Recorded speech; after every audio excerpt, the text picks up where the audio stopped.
que nous avons fait? Nous avons mis en place des business pour donner du travail aux gens. Et en travaillant avec eux, on est chrétiens, on partage notre foi. Et avec les bénéfices, qu'est-ce qu'on a fait? On a développé des activités sociales, donc on a mis en place l'alphabétisation. 70% des gens dans le nord de la Côte d'Ivoire sont malheureusement illettrés. Et donc nous avons pu donner des cours de soutien aux enfants, et avec les bénéfices encore de nos business, j'étais banquier, donc je savais un petit peu comment faire, et nous avons pu mettre en place un centre de santé, pour pouvoir donner accès à toute la population des soins. Et bien évidemment, nous partageons notre foi à travers tout cela. Et aujourd'hui, il y a une église à Wolo, alors qu'il n'y en avait pas hier, avec parfois une centaine de personnes occultes. Et donc, comme vous avez pu voir, le but d'un missionnaire, c'est pas de rester en place et de rester accroché, bien que j'avoue qu'on s'est fait beaucoup d'amis, on apprécie beaucoup, mais c'était de pouvoir passer le relais aux gens qui sont sur place. Et donc il y a ce fameux Souleymane Koulibaly qui faisait partie de notre église, qui a fait la formation à l'Institut biblique et qui est devenu pasteur à ma place de l'église. Et maintenant, l'ensemble des activités sont gérées par les gens sur place. Et nous avons eu la grâce, en plus, les 2 dernières années, d'avoir pu former, envoyer, accompagner 3 familles ivoiriennes dans le nord de la Côte d'Ivoire, donc proche de la frontière du Mali, pour pouvoir implanter des églises là où Jésus n'est pas connu. Et eux aussi commencent à voir des gens se tourner vers le Seigneur. Le mouvement est en marche. Et donc, quand on voit tout ce qui s'est passé en 10 ans, de commencer avec une page blanche jusqu'à la transmission du relais, on pourrait dire, mais on est bien plus fort qu'avant, on est bien plus déterminé.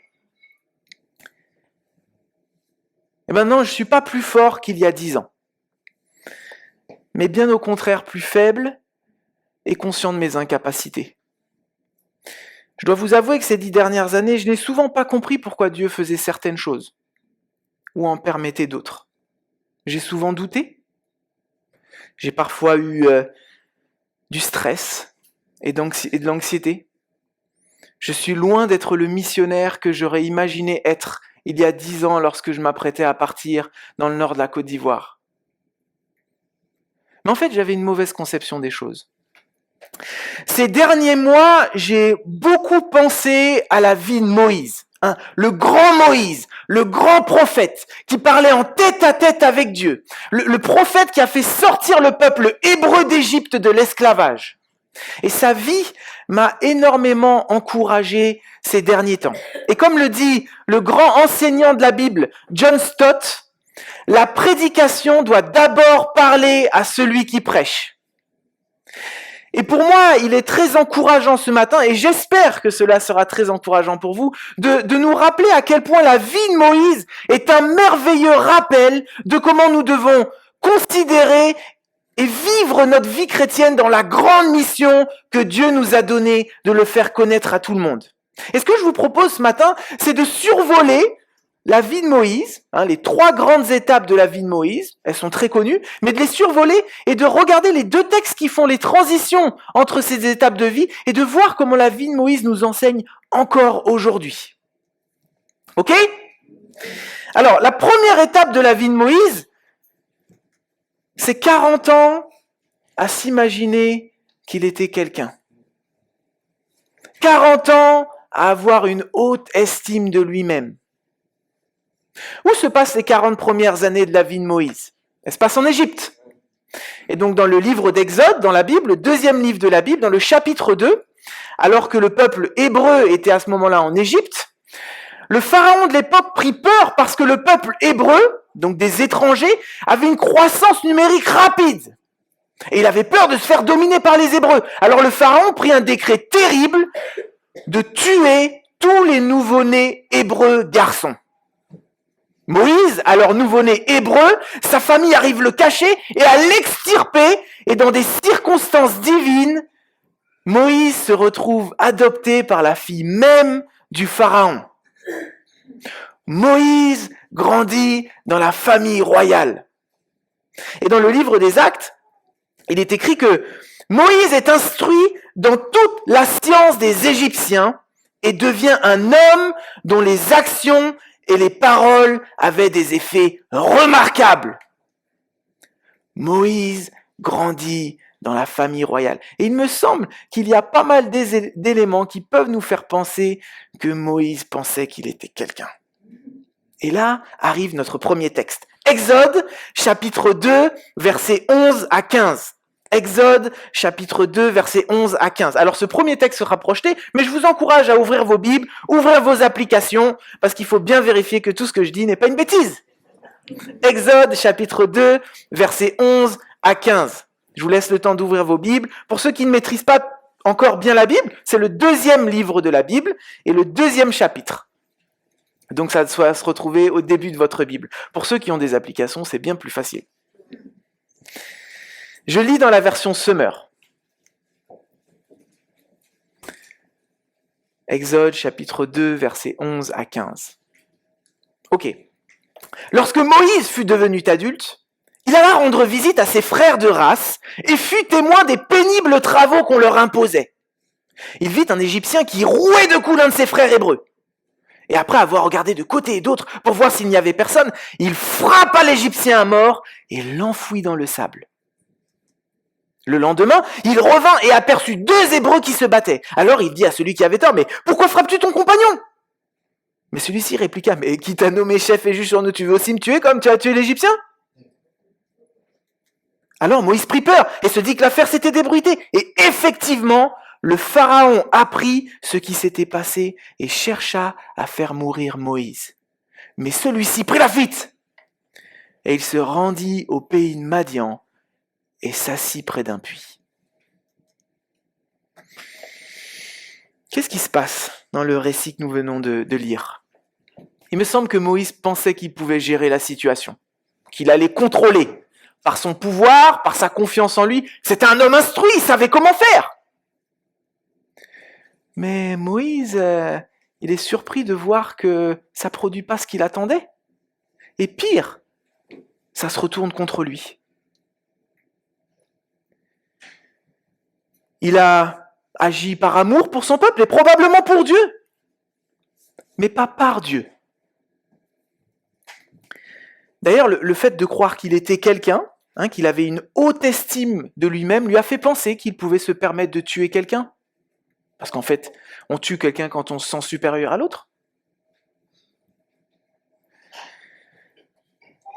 Se sentir quelqu'un, avoir une trop haute estime de soi-même, croyant qu'on peut tout contrôler, nous emmène dans beaucoup de péchés.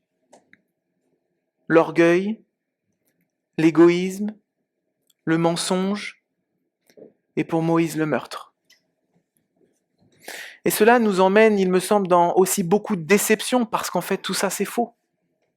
Et quand on voit notre société aujourd'hui, il me semble qu'elle nous pousse à avoir une haute estime de nous-mêmes. Nous entendons sans cesse de croire en notre capacité, de croire en notre force, de croire en notre potentiel, de croire en nous. Et on croit en nous, pas en fonction de ce que nous dit la Bible, mais en fonction de ce que la société nous donne comme critères bien précis. Quelles sont les choses aujourd'hui dans notre société qui font qu'on a de l'estime pour nous-mêmes ? Nos études, nos diplômes, notre réussite professionnelle, nos comptes épargne, enfin du moins ce qu'il y a dessus, notre maison, notre condition physique, nos performances, la réussite de nos enfants, etc., etc. Et en fait, si on n'a pas ça, on n'a pas réussi notre vie. Quel est ton critère de réussite ? Si tu analyses au plus profond de ton cœur, quelle est la chose qui te permettrait d'avoir de l'estime pour toi-même ? Moi, je dois vous avouer que Dieu m'a souvent repris sur ce point-là, et à plusieurs niveaux. Moïse se sentait fort.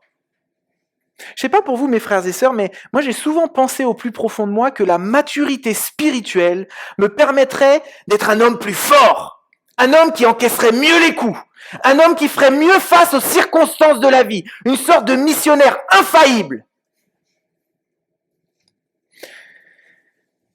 Mais la vie ces dernières années m'a montré que si tu te crois fort, et peu importe la source en fait, il y a souvent quelque chose de plus fort qui va se présenter à toi.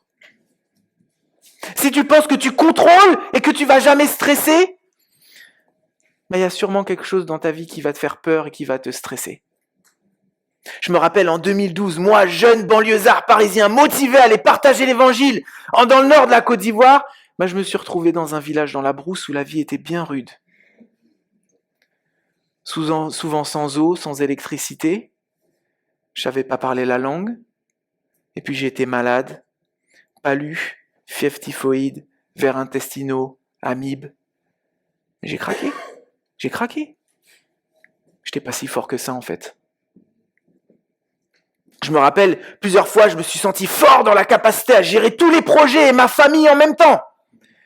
Et puis en 2017, ma fille que vous avez vue sur la vidéo alors qu'elle avait 6 mois a attrapé le palu et la fièvre typhoïde en même temps. Et nous avons prié pendant des jours et des jours que le Seigneur puisse la maintenir en vie. Mais je contrôlais pas grand-chose en fait. Je me rappelle encore penser être un fonceur et ne jamais avoir peur. Et puis les djihadistes ont commencé à rentrer au Burkina Faso, à kidnapper, décapiter nos frères dans la foi. Et puis ils ont commencé à rentrer en Côte d'Ivoire, à faire des attentats, des attaques à quelques kilomètres de chez nous, et l'ambassade de France qui nous appelle et qui nous conseille de ne pas rester dans la zone. Et s'ils font du mal à ma femme et à mes enfants? Je me rappelle encore une anecdote où nous rentrions du sud de la Côte d'Ivoire pour rentrer chez nous au nord, et le président de la Côte d'Ivoire a choisi le parfait timing pour annoncer qu'il allait faire un 3e mandat alors que la Constitution n'en prévoit que 2. Et à 4 dans la voiture, nous nous retrouvons dans une rébellion émeute avec 100 jeunes Ivoiriens fonçant vers nous avec des bâtons et des machettes. Et je pensais qu'avec mon expérience, je pouvais mieux gérer les difficultés et les épreuves de la vie. Et ma femme a failli mourir suite à une opération et à des complications. Et à chaque fois, j'étais troublé. À chaque fois, j'étais stressé, nerveux, parce que je n'arrivais pas à gérer. Mais je comprenais pas. Je faisais beaucoup d'efforts spirituels. Je devais être plus fort dans la tempête.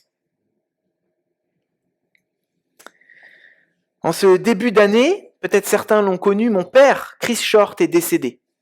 Ce fut un moment très dur pour ma famille parce qu'il était un véritable modèle et mentor dans la foi. Mon père a été missionnaire anglais en France, pasteur d'une église à Ozoir-la-Ferrière, puis il a été le responsable de l'implantation de l'église de Ponto-Combo.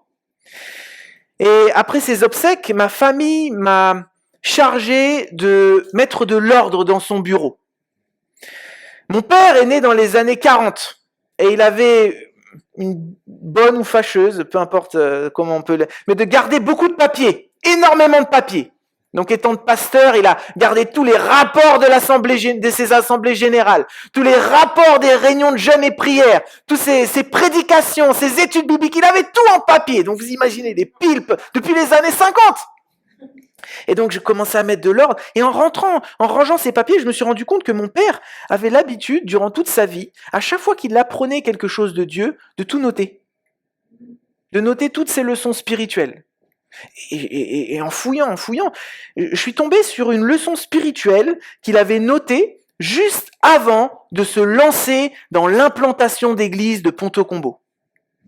Et je vais vous partager ce qu'il a écrit. Lorsque j'étais plus jeune, j'imaginais que la maturité spirituelle nous permettrait de négocier sereinement toutes les circonstances de la vie. Mais notre expérience nous a montré que nous avons besoin, sinon plus, de la grâce de ce Dieu. Le secret de la vie spirituelle reste toujours le même. Notre incapacité plus la main puissante de Dieu est égale à la victoire. Notre incapacité plus la main puissante de Dieu est égale à la victoire. Alors, il est clair que dans notre marche chrétienne, Dieu va nous équiper avec des dons et des aptitudes. C'est vrai.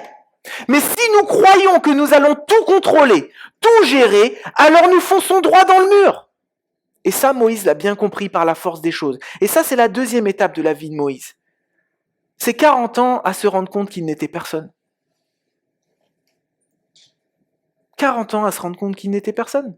Où se passe la deuxième étape de la vie de Moïse? Dans le désert. Une région désertique où il s'est retrouvé avec un peuple nomade pour garder des moutons.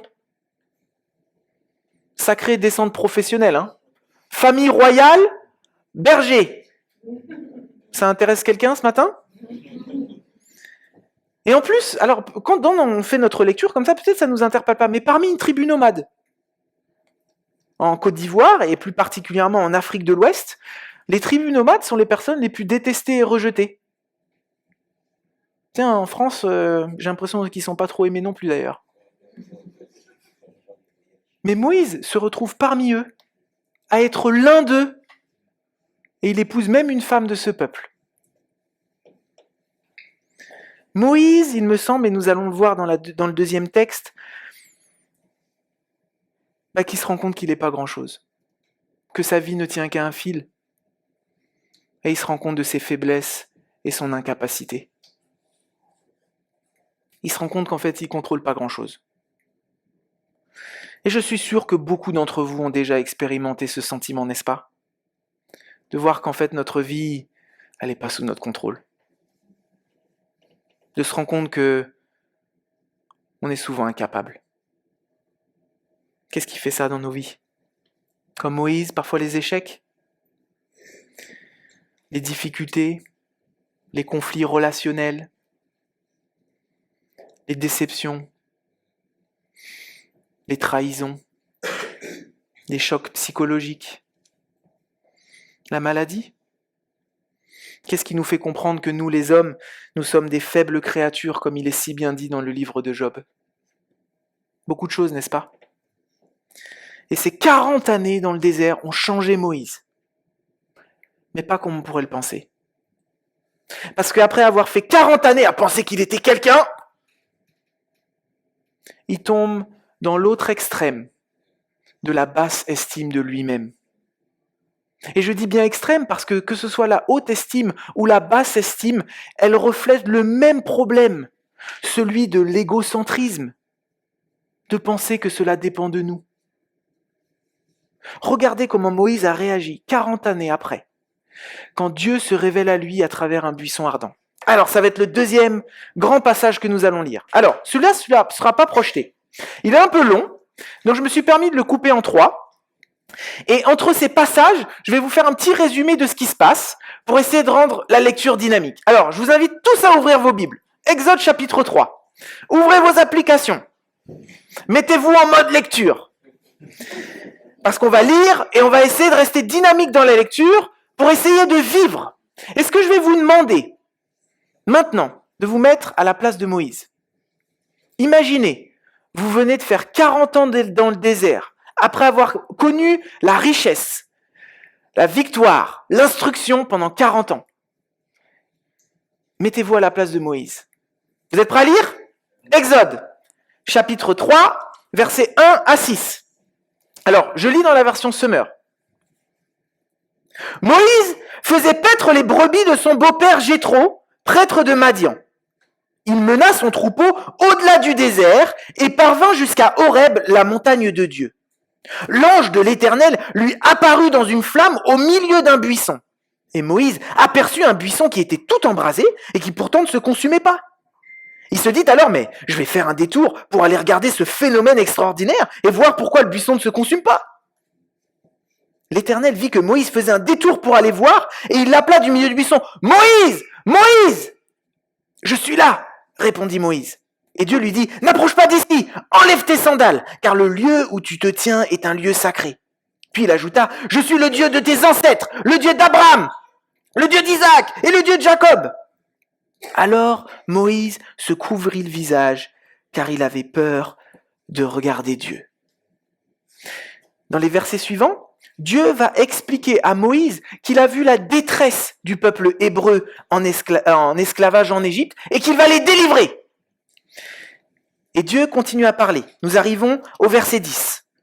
« Va donc maintenant, je t'envoie vers le Pharaon pour que tu fasses sortir d'Égypte les Israélites, mon peuple. » Et Moïse dit à Dieu, « Mais qui suis-je, moi, pour aller trouver le Pharaon et faire sortir les Israélites d'Égypte ?»« Je serai avec toi, lui répondit Dieu. Et voici le signe auquel on reconnaîtra que c'est moi qui t'ai envoyé. Quand tu auras fait sortir le peuple hors d'Égypte, vous m'adorerez sur cette montagne-ci. » Et Moïse reprit, il dit, « Donc, j'irai trouver les Israélites. Et je leur dirai, le Dieu de vos ancêtres m'a envoyé vers vous. Mais s'ils me demandent quel est son nom, que leur répondrai-je » Alors Dieu dit à Moïse, mais je suis celui qui est. Puis il ajouta, voici ce que tu diras aux Israélites, je suis m'a envoyé vers vous.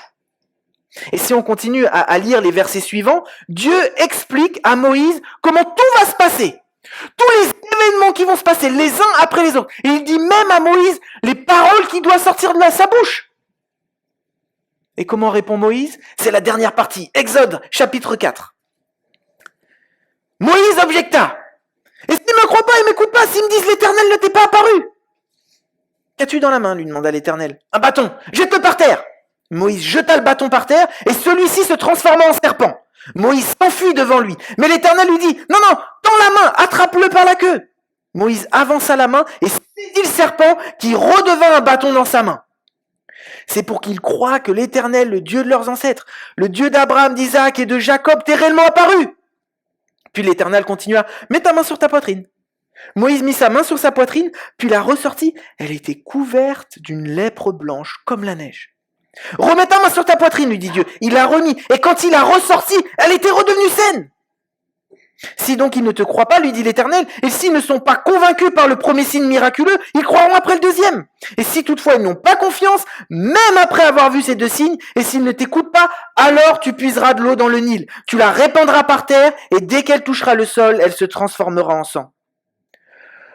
Oh, Seigneur, dit Moïse, j'ai pas la parole facile, et puis cela ne date ni d'hier ni d'avant-hier, et cela ne s'est pas amélioré depuis que tu as commencé à parler à ton serviteur. J'ai la bouche et la langue embarrassée. Mais l'Éternel lui répondit, mais qui a doté l'homme d'une bouche, qu'il rend muet ou sourd, voyant ou aveugle? N'est-ce pas moi l'Éternel?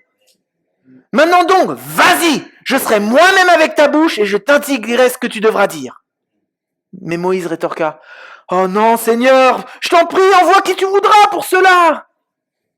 Alors l'Éternel se mit en colère et lui dit, eh bien, il y a ton frère, Aaron, le Lévite, et je sais qu'il parlera facilement. D'ailleurs, il est déjà en chemin pour venir te trouver. Que l'Éternel bénisse sa parole. Amen. Moïse comprend qu'il est personne et il veut abandonner. Ce dialogue entre Moïse et Dieu est passionnant. C'est un de mes passages préférés de la Bible. Un homme qui est en train d'argumenter. Vous vous rappelez qu'il était en train de parler avec un buisson ardent là, et il argumente avec Dieu, tac, tac, tac, et Dieu lui répond du tac au tac aussi.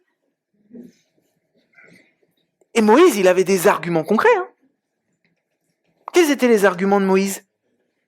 D'abord, qui suis-je? Ça confirme que pendant 40 ans, son estime s'est tombée bien bas. Et puis ensuite, comment est-ce possible? Donc en gros, ton plan, Dieu, c'est trop gros, c'est pas réalisable. Sortir un peuple d'esclavage, ça fait 400 ans qu'ils sont là-bas. Ensuite, j'ai pas la capacité.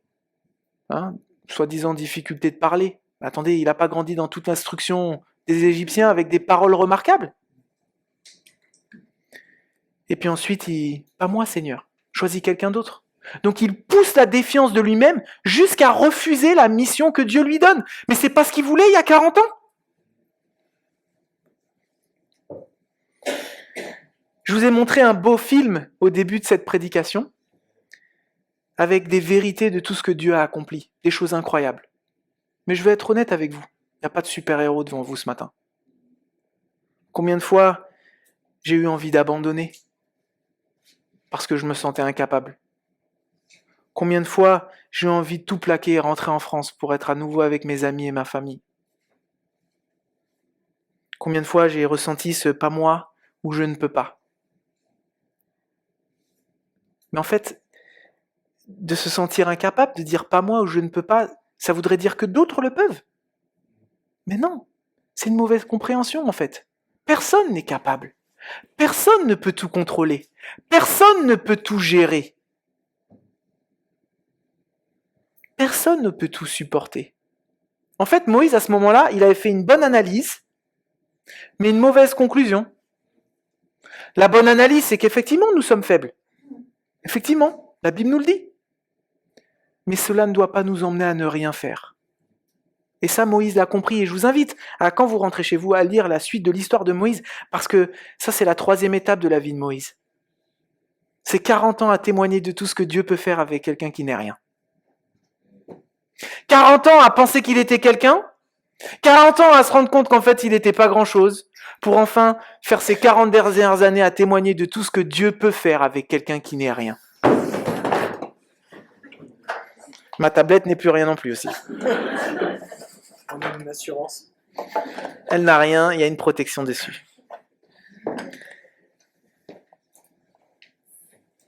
Et on voit dans le texte qu'on vient de lire que Dieu montre à Moïse clairement à travers sa parole et par des miracles le Dieu qu'il est.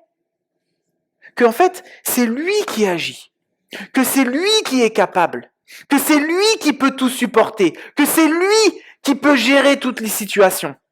Et Moïse prend du temps avant de comprendre. En fait, mais il ne s'agit pas de moi. Il s'agit de toi, Seigneur. Et Dieu lui montre à travers des miracles et sa parole qu'en fait tout ce qu'il attend de Moïse, c'est qu'il soit un témoin de sa puissance, un témoin de tout ce qu'il veut accomplir. Et Moïse décide de faire confiance à Dieu.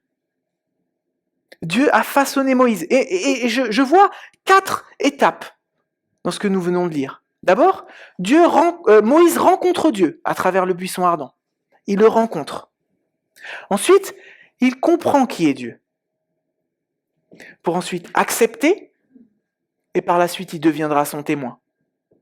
Il rencontre Dieu, il comprend qui il est, il accepte, et il devient. Où es-tu dans ces 4 étapes ? Est-ce que tu as déjà rencontré Dieu, véritablement ? Est-ce que tu l'as accepté ? Est-ce que tu es devenu ? Et c'est là, à mon avis, mes frères et sœurs, que nous comprenons ce que c'est la véritable maturité spirituelle. Elle ne consiste pas à nous rendre insensibles face aux circonstances de la vie, ou peut-être je vais décevoir certains qui suivent pas mal de vidéos YouTube, de prédications, mais Dieu, il n'est pas là pour développer ton potentiel personnel. Ou même nous faire devenir des serviteurs infaillibles. La maturité spirituelle, c'est nous apprendre à être dépendants de Dieu dans tous les aspects de notre vie. Dieu nous façonne, parfois ça prend du temps. 40 ans dans le désert ? Moi, après une semaine dans l'épreuve, je suis déjà fatigué. Et devant une difficulté, une épreuve, oui, parce que la vie et le monde dans lequel nous vivons, mes frères et sœurs, on va encore avoir des épreuves. Et parfois on va être troublé. Parfois on va être stressé.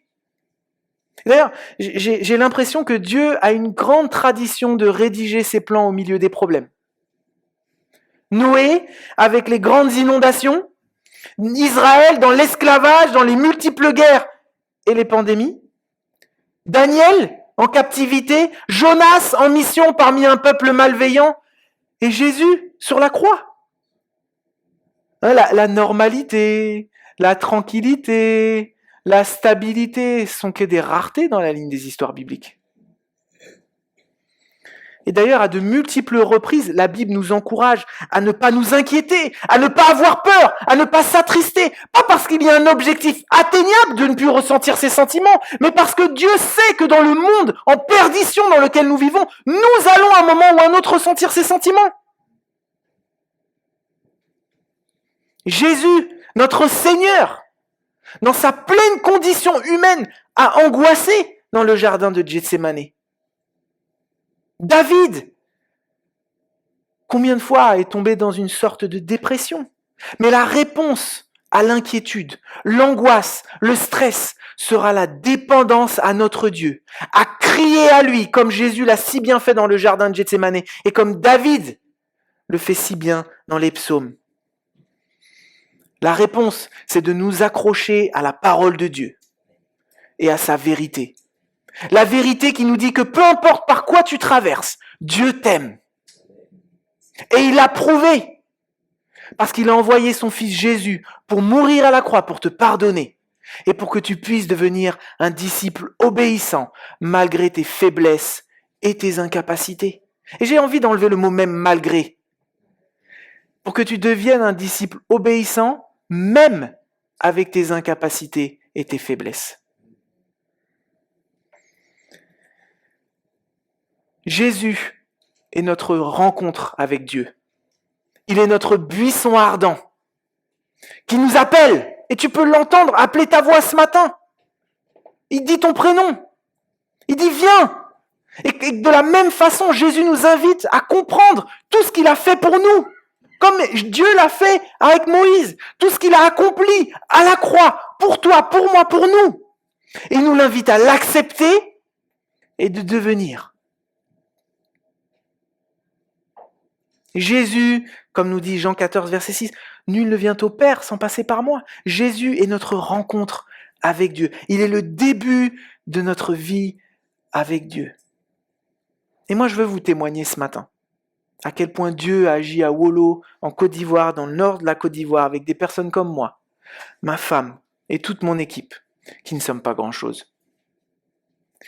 Je veux vous témoigner à quel point Dieu est bon et a accompli des choses incroyables, malgré mes erreurs, mes faiblesses et même mes doutes. Dieu est digne de confiance et il nous appelle à être ses témoins. Dieu a appelé Moïse à être son témoin, mais la notion de témoin est continue dans la Bible. Jésus il le dit en partant. Le Saint-Esprit descendra sur vous. Vous recevrez sa puissance. Et la puissance du Saint-Esprit nous sert à quoi ?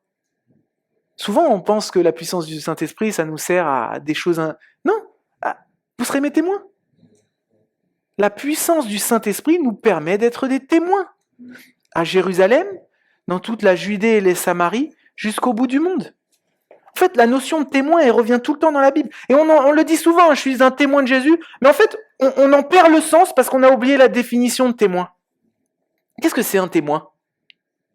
C'est le spectateur d'un événement, d'une chose ou d'une personne, et quel est son rôle ? Le raconter. Le raconter. La façon dont ça s'est passé, ce qu'il a observé, ce qu'il croit, il le raconte. C'est ça un témoin. Et à mon avis, mes frères et sœurs, ça doit pouvoir nous motiver à nous investir pour lui, d'annoncer l'évangile. Parce qu'en fait, ça ne dépend pas de nous. On n'a pas besoin de performer, d'avoir les réponses à tout, d'être un merveilleux orateur. Nous sommes des témoins et nous devons raconter ce que Jésus a fait sur la croix et ce qu'il a fait dans ta vie. C'est ça ton rôle. Et on est tous appelés à le faire. Et c'est pour ça, mes frères et sœurs, que j'ai hâte de voir ce que Dieu va continuer à faire à Veneux-les-Sablons, à Montreux. Parce qu'en fait, il ne s'agit pas de vous. Il ne s'agit pas de vos capacités, bien que vous en ayez beaucoup. Mais il s'agit de ce que Dieu veut faire ici.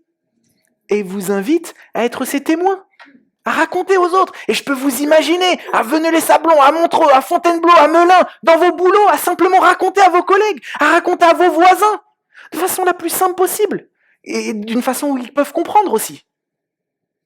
De tout ce que Dieu a fait avec Jésus sur la croix, et ce qu'il fait dans ta vie.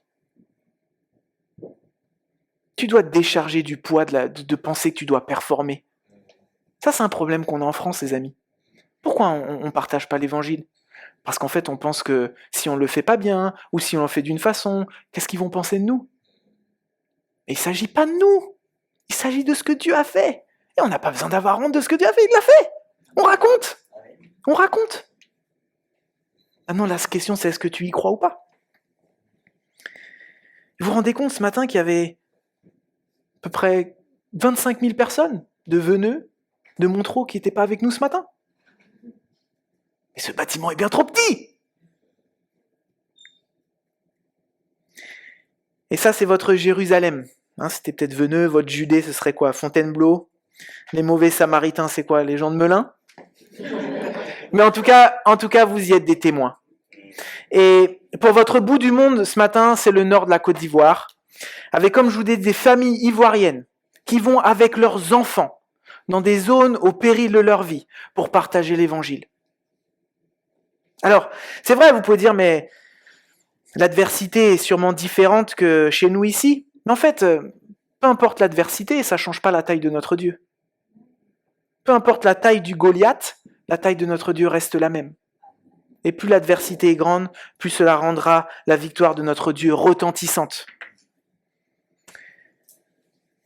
Pour ceux ce matin qui souhaitent tout contrôler, qui pensent que leurs études, leurs capacités leur permettent de tout gérer, lâchez prise, mes frères et sœurs, parce que ça va ne vous emmener qu'à la déception. Pour ceux qui pensent qu'ils ne sont pas capables, avec une basse estime d'eux-mêmes, j'ai une bonne nouvelle pour vous. C'est que le secret de la vie spirituelle reste toujours le même. Notre incapacité, plus la main puissante de Dieu, est égale à la victoire. Je vous invite à prier. Seigneur notre Dieu, tu es un Dieu bon, grand et glorieux. Et Seigneur, nous sommes reconnaissants de tout ce que tu fais dans nos vies. Seigneur, nous sommes conscients que tu nous as sauvés par grâce et pas parce que nous sommes des bonnes personnes. Et Seigneur Dieu, c'est clairement pas parce que nous avons les capacités que nous pouvons devenir des témoins aujourd'hui. Seigneur Dieu, c'est grâce à ta main puissante. Et Seigneur, je sais, parce que j'ai été dans ces situations-là, et souvent je me retrouve dans ces situations-là, que certains pensent qu'ils vont tout gérer par eux-mêmes, qu'ils vont contrôler leur vie, contrôler le plan de leur vie, comme ils veulent. Seigneur Dieu, permets-leur de décharger ce fardeau de leurs épaules et de te faire confiance, de lâcher prise. Parce qu'à la fin, cela ne nous emmène que de la souffrance. Seigneur, je te prie pour ceux aussi, et je sais qu'il y en a ce matin, qui ont une basse estime d'eux-mêmes, qui pensent qu'ils ne sont pas grand-chose, qui n'ont pas la capacité, qui ne sont pas des outils utiles dans tes mains. Alors Seigneur Dieu, renouvelle leur force et montre-leur leur vraie valeur qu'ils ont, pas dans leurs sentiments envers eux-mêmes, mais en toi. Parce qu'ils sont sauvés maintenant et dorénavant tes enfants. Ils ne sont pas appelés à performer ou à être parfaits, mais à te servir de tout leur cœur. Oh Seigneur, tu es un Dieu bon et tu veux nous décharger de nos fardeaux de la vie qu'on veut s'imposer nous-mêmes. Mais parfois nous en remettons encore sur nous-mêmes. Seigneur Dieu, pardonne-nous et aide-nous à vivre simplement pour toi, décomplexés, parce que tu nous as enlevé tous ces complexes à la croix. Seigneur, on a besoin de toi, on a besoin de ta grâce, ta bonté. Seigneur, on est tellement reconnaissant de tout ce que tu as fait dans le nord de la Côte d'Ivoire et ce que tu es en train de faire. Seigneur, je suis tellement reconnaissant de voir tout ce que tu es en train de faire à Veneux-les-Sablons avec une salle remplie ce matin. Et je te prie que tu puisses continuer à faire, Seigneur Dieu. Que tu puisses montrer ta main puissante à chacun d'entre nous ici. Et que les gens de Fontainebleau, Montreux, Veneux puissent se tourner vers toi et accepter qui tu es et devenir eux-mêmes des témoins. Oh Seigneur, bénis cette église ici, afin que tu puisses te glorifier. Amen.